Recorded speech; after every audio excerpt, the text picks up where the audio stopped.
pattern memento. Donc, pattern memento, il fait partie de la catégorie comportement.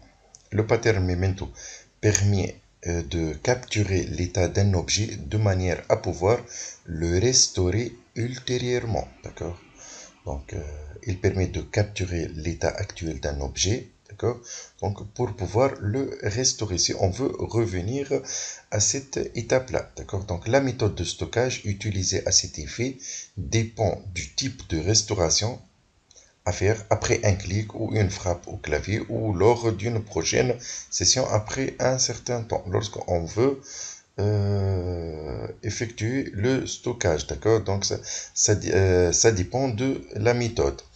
La raison la plus courante de réaliser cela est toutefois de supporter la fonction d'annulation d'action précédente dans une application, comme on fait CTRL Z. D'accord? C'est à peu près ça, le pattern memento, d'accord? Donc, il permet de capturer l'état de l'objet que vous voulez sauvegarder, d'accord? Donc, et revenir à une étape précédente. La méthode donc, de stockage utilisée à cet effet dépend du type de restauration à faire. Est-ce que vous voulez faire une restauration après un clic, une frappe au clavier ou lors d'une prochaine session après un certain temps? D'accord. Donc le pattern memento, généralement on a la classe originator, d'accord, donc c'est l'état actuel, d'accord. Donc lorsqu'on veut sauvegarder par exemple des informations, on va les mettre dans une classe memento. Et une fois on veut les sauvegarder, donc on doit les mettre dans une pile, hein. Généralement on utilise une pile caretaker.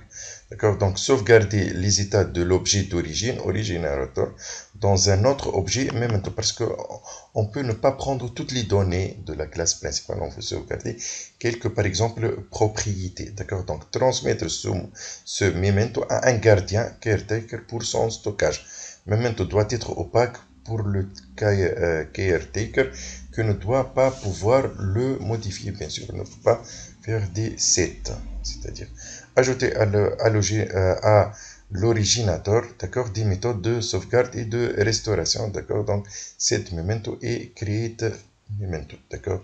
Donc en deux mots, le pattern memento, il permet de sauvegarder un état d'un objet. Ça ressemble un peu à l'opération de CTRL Z, d'accord. On va voir un petit exemple du design pattern memento.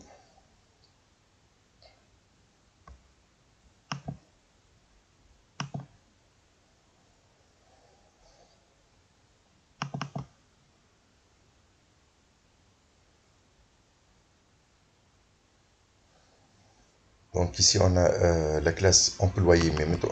On va commencer par la classe employé. Par exemple, on a le name, l'adresse, le phone. On a l'opération, la méthode toString. Donc lorsqu'on veut sauvegarder, d'accord, donc on va sauvegarder dans une classe memento qui est employé memento. Lorsqu'on veut faire des revers, donc on va faire des revers à partir d'une classe memento. On ne va pas sauvegarder un employé, on va le mettre au début dans une classe memento et après on va le mettre dans le caretaker. D'accord? Donc il y a le string, get adresse, get name, set, ainsi de suite, les setters et tout. D'accord? Donc au niveau de employé memento le constructeur, après le get name et le get phone. D'accord? On ne peut pas faire des setters, bien sûr. Hein. Juste on va faire des get. D'accord? Donc, comme on vient de dire, on ne doit pas changer. Caretaker, la classe caretaker, d'accord? Donc, on a un stack pile, d'accord? Employé history dans laquelle on va mettre, lorsqu'on va faire une opération de save, employé, d'accord? Donc, on va faire push, d'accord? Donc, on va le faire push.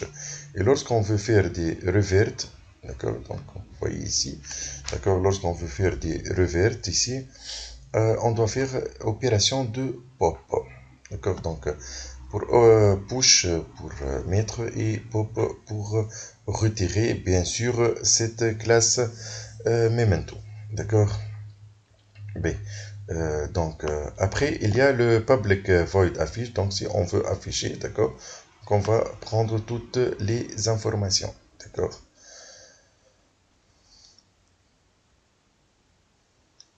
C'est tout, hein, d'accord. Donc ici, comme vous voyez, donc employé memento, d'accord. Donc c'est la classe employé memento. Juste, on va sauvegarder le name et le phone. On va pas prendre, par exemple, l'adresse, hein, d'accord. Comme vous voyez ici, hein, d'accord. Donc il y a employé memento et il y a le caretaker, d'accord. Donc c'est une, et celle-là c'est une pile de employés memento, d'accord. Donc maintenant on va passer pour voir un exemple. Euh, L'exécution, pour faire l'exécution plutôt, hein, d'accord.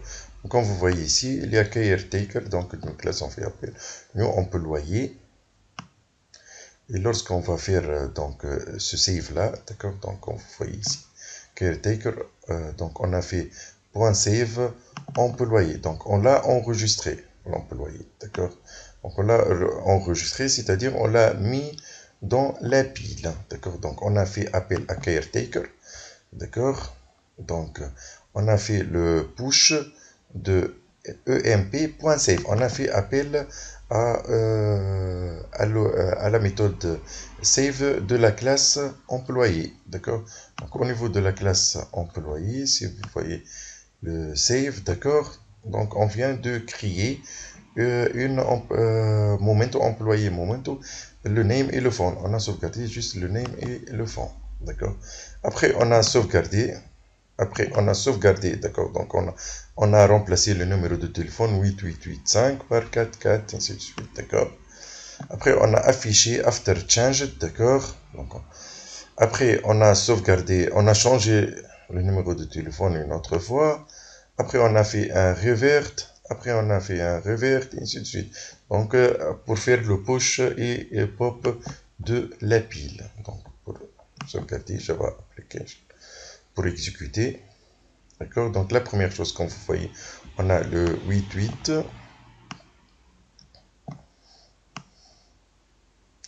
D'accord, donc après after change, donc on a changé, c'est le 44.